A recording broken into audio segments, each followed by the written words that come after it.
vais encore une fois vous saluer dans la paix de notre Seigneur Jésus-Christ. Alors, moi, je suis en train de partir à l'église. Et donc, je suis sur le chemin de l'église. Et notre Seigneur m'a mis à cœur encore quelque chose pour nous. Voilà, quelque chose que nous allons partager ensemble très rapidement avant que voilà, je n'arrive à l'église.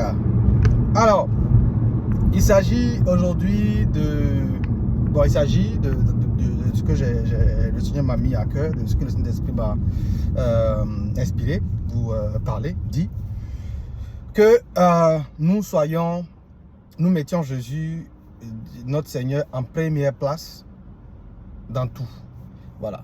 Et des bénéfices que cela nous donne, des avantages que nous pourrons avoir à le mettre, enfin nous savons tous qu'on aura plein d'avantages, mais il y en a un en particulier qui m'a été donné de partager. Voilà, il s'agira justement de mettre Jésus en première place dans toutes nos activités, c'est-à-dire de prendre conseil auprès de lui, de le consulter avant de répondre à tout, de le mettre au centre de notre vie, de lui poser des questions avant de prendre une quelconque initiative dans tout ce que nous faisons, tout ce que nous entreprenons. Voilà. Et le bénéfice qu'il en ressort justement, c'est que en le faisant,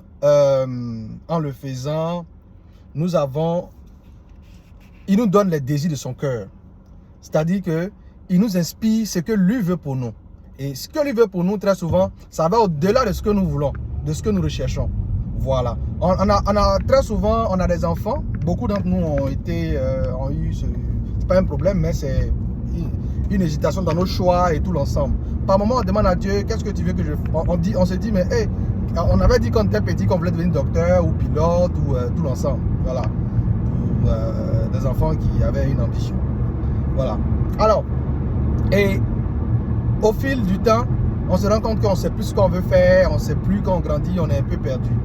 Alors, donc, le conseil que je veux partager avec vous, ce qui m'a été donné de partager, c'est que lorsque nous mettons Dieu en première place, lorsque nous le consultons avant toute initiative, il nous dit justement où il veut que nous allions. Voilà. Il va justement nous donner les désirs les plus profonds de notre cœur. Dans Proverbe, je ne sais plus trop dans quelle partie, il est dit dans Proverbe que l'homme,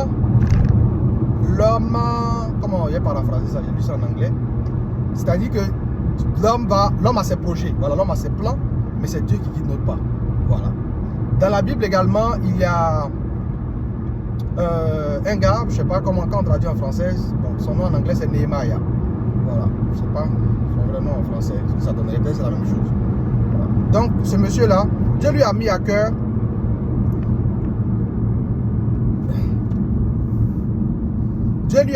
de construire,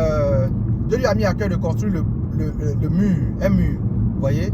Et Dieu lui a mis à cœur de construire ce mur-là, bien que le roi en question aurait pu être contre cette initiative-là.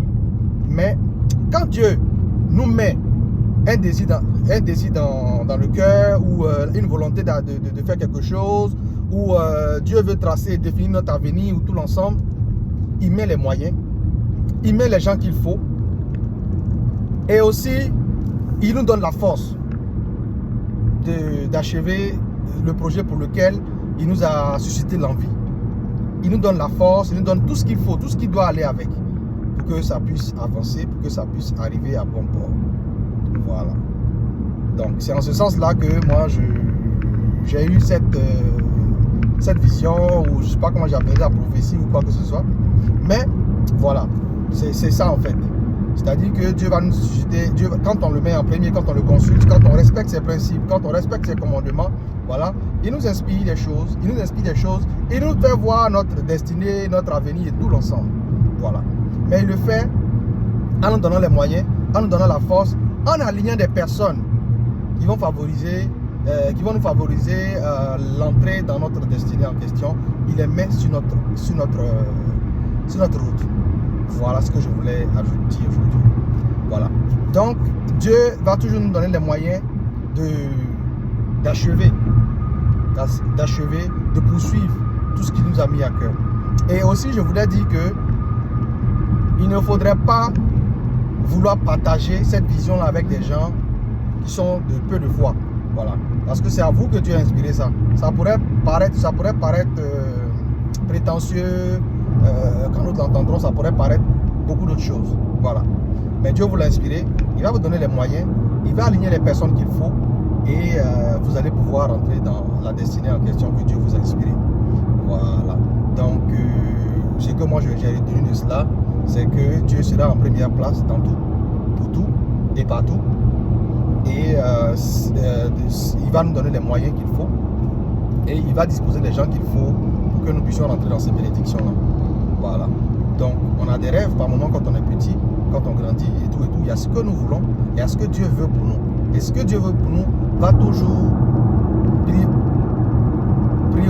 être prioritaire. Ça va toujours surpasser ce que nous voulons pour nous-mêmes. Voilà. Donc, c'est de prier, c'est de se rapprocher de Dieu, c'est de respecter ses principes. Et il va ouvrir notre esprit de sorte, ça pourrait passer par un rêve, ça pourrait passer par plein de choses. Il va ouvrir notre esprit, c'est à ce que ce qu'il veut pour nous soit voilà, ça sera en cohésion, bien voilà, avec ce que nous voulons. Ça va certainement. On pourrait vouloir quelque chose, j'ai lu l'histoire aussi d'un monsieur qui voulait devenir docteur. Et alors, depuis tout petit, au fond de lui, il voulait devenir footballeur professionnel. Vous voyez?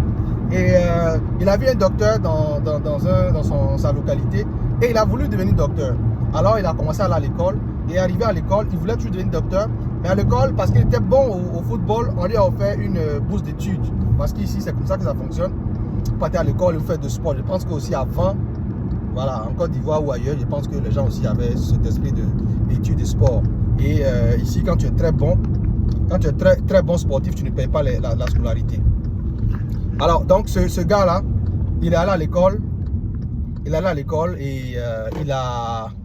Comment on dit ça? Il a pu payer l'école et tout. Et arrivé là-bas, il était tellement bon qu'il est devenu footballeur professionnel. Après, il est devenu coach professionnel. Et finalement, il a réalisé que il a voulu devenir docteur et tout l'ensemble. Mais bon, Dieu en a décidé autrement. Dieu voulait véritablement qu'il soit coach sportif. Et c'est dans ça qu'il a excellé. C'est là qu'il a eu plein de bénédictions. Voilà. Donc, mettant Dieu à l'avant, voilà. C'est clair que il nous mettra à cœur le désir, en tout cas ce qu'il veut pour nous, ce qu'il veut pour que nous puissions atteindre nos objectifs et tout l'ensemble. Et tout ce qui sera autour sera justement pour nous propulser dans notre destinée avec beaucoup de bénéfices, beaucoup de bénédictions. Voilà.